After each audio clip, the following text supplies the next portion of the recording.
Young people in Boston are also using their leadership power to prevent smoking. The goal is to offset the message from the tobacco industry with another message from the community.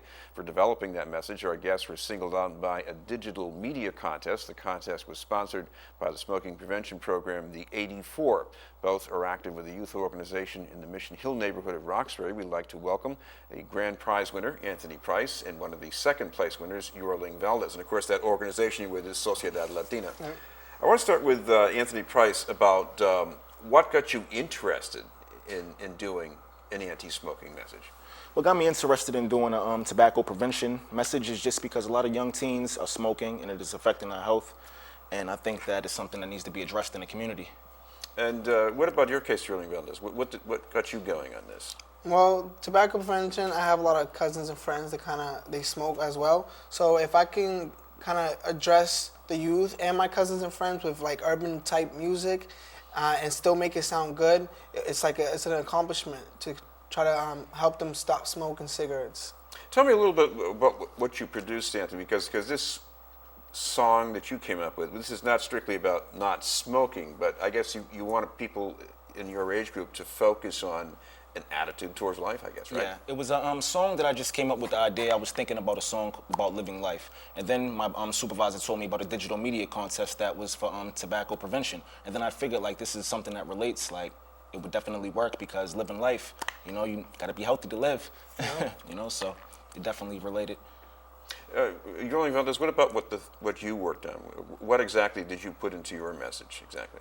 We was talking about how it's dangerous. The name of the song is called Peligro in Spanish. In English, it's called Danger.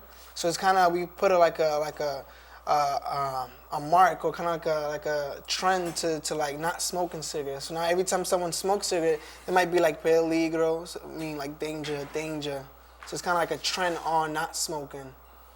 So the danger, you know, a lot of young people might say, look, you know, I smoke. Yeah. Wake up the next day, I smoke again. Nothing happened to me yet, so they don't see the danger. Well, we've been in this contest, the Medical Foundation, for 2 years in a row. The first one was it was a dance video. If you can check it out on YouTube, you can just type in Sociedad Latina, and it was about how if you smoke cigarette, you can't kind of keep up with all the other dancers. And this year's kind of about living life. You know, you got to live life to kind of be healthy and kind of enjoy yourself. So even though right now it's not damaging your body or your health, in the long run it will.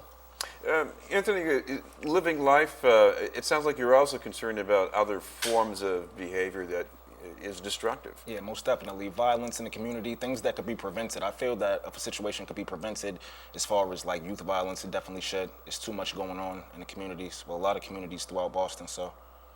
Now, one thing that occurs to me, the both of you are making messages about smoking involving music, and one thing I've noticed over the years, you've probably noticed this too, the smoking advertising also uses music. You see musicians in ads, you see concerts that are sponsored. Yeah. How does that make you feel?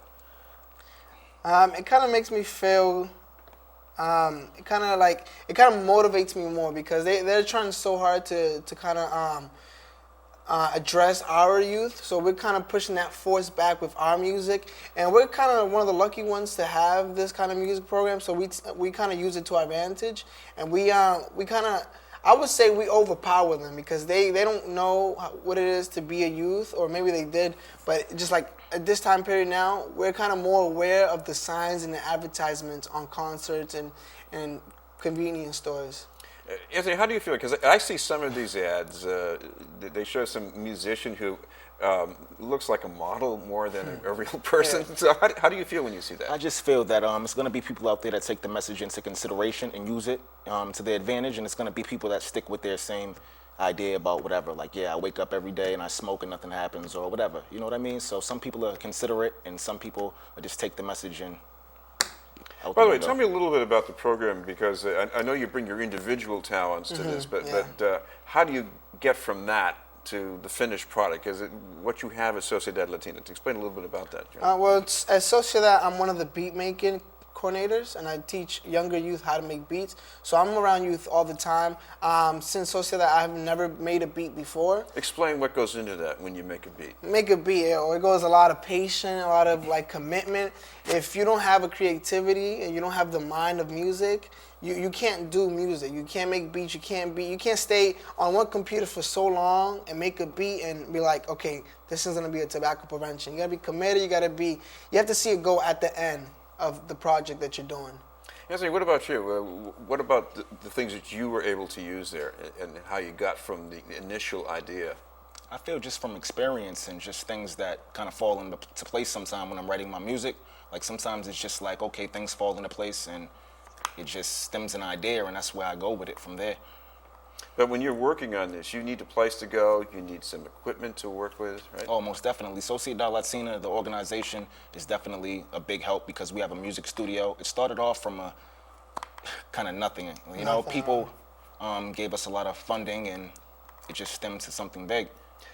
Yorling, how do you know that your message, the way you put it together, is really connecting with people? Can you tell, is there anything that tells you that this is working? Well, actually, there is a way that we can tell if it's working or not. When we go to events, I make sure that everyone in the crowd is singing Peligro. Everyone's singing along with us, so they get the message in their head. So when we're done, they're still singing it like Peligro, or they're saying something like Stop the Violence, and it kind of goes on with them throughout the whole day, throughout their whole lives. So we kind of made an impact on them to keep singing on songs and have that in mind.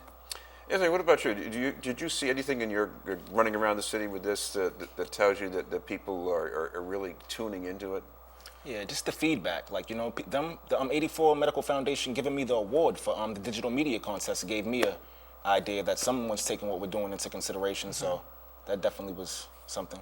By the way, what about the future of these programs? Because you know, every day of the week we're hearing about budget cuts. And you know, down in Sociedad, do people talk about that, worried about it?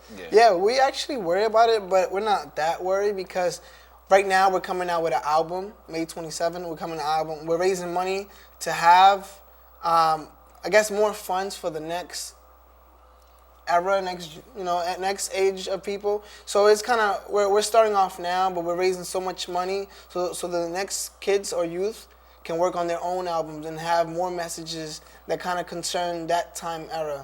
So, Anthony, where do you see this taking you, this experience, or what do you hope it will do for you? Well, I'm an upcoming artist out of Boston, so I definitely think this is giving me some exposure, the digital media contest and the award that they gave me, and I see this helping young youth. Like, if I address situations like this, I think it can definitely help the community. What about you, Yorling? How does this fit in for you? I'm a producer, I'm the beat maker, so I'm kind of behind the scenes. I actually made the Live Life one, so it's kind of the same thing how you were saying. It gives me exposure, people are really listening to it, and as it comes together and it gives me kind of experience of teamwork, because we all work as a team, so it's kind of like now that I do music, I've never wanted to do it alone. I always want to have somebody there with me, an extra ear, extra mind, so it's kind of a group work. Right. Well, congratulations to both of you, Anthony Price and Yorling Valdez. Thank you. Sociedad Latina. Still to come, the report from Dorchester with Bill Forey.